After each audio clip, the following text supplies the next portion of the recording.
on va pouvoir faire un oscillateur à transistor, on va pouvoir faire un oscillateur dans le même principe, tout le temps, avec un ampli opérationnel, et puis on va pouvoir utiliser des portes logiques inverseuses, ou avec non inverseuses. Enfin, on va pouvoir utiliser plusieurs types de portes qui vont donc pouvoir servir à faire cet oscillateur. Mais on aura toujours le principe charge et décharge d'un condensateur.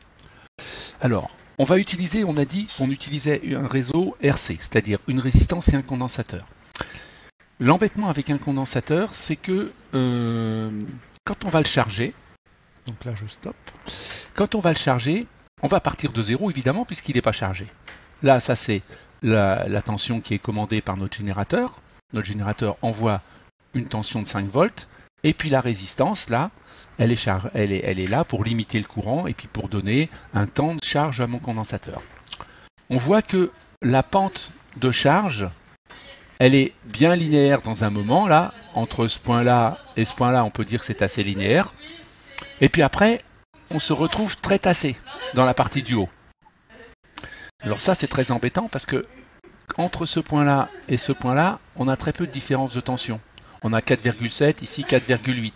Ici, on va avoir 4,879. Donc on voit très bien que cette partie-là de la sinusoïde, ou du temps de charge, va être très difficile à gérer. À quelques millivolts près, on est déjà décalé de plusieurs millisecondes. On a 500 microsecondes par division. Entre ce point-là et ce point-là, on a déjà 2 millisecondes d'écart. Donc c'est assez énorme.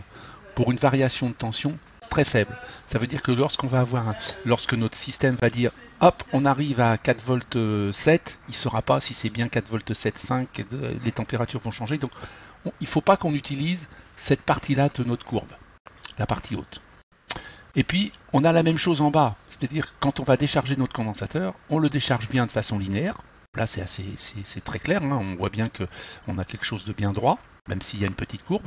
Et puis, on se retrouve dans la même chose en bas, c'est-à-dire que entre le moment où on est là et le moment où on est de l'autre côté, il y a beaucoup de délai, c'est 2 millisecondes encore, et on a très peu de variation de tension. Donc ça veut dire qu'on va être incapable de savoir si le condensateur est arrivé à 0 volts 5 ou à 0 volts 6 ou quelque chose comme ça. Donc ça va être relativement compliqué.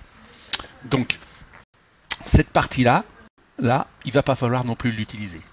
Donc il va nous falloir un dispositif qui s'arrête de mesurer notre condensateur à cette hauteur-là, et puis qui définit un seuil bas à cette hauteur-là.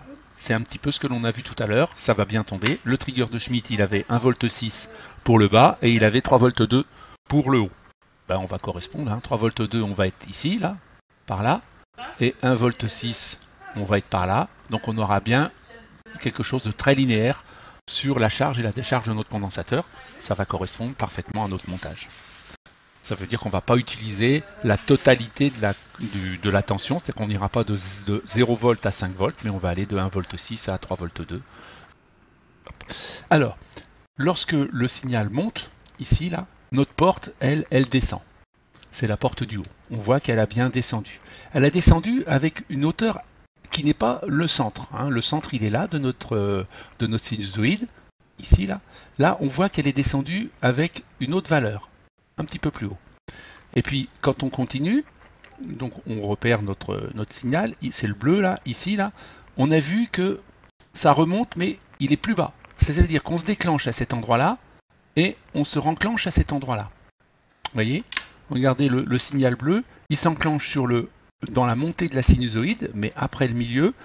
Donc là, on a un niveau bas, puis le niveau reste en bas, et de nouveau le niveau remonte, mais lorsque la sinusoïde n'a pas encore descendu tout à fait, ou elle a dépassé le milieu. On voit cette différence, alors que si je suis sur la sortie du montage qui n'est pas un trigger de Schmitt, c'est-à-dire une porte inverseuse, on voit que le changement de niveau a lieu pile poil au milieu de notre sinusoïde. C'est-à-dire que c'est pile poil à cet endroit-là. On voit bien là ici, je suis à 2 volts 5, c'est-à-dire c'est juste le milieu. Là ici, j'étais à 1 volt 75.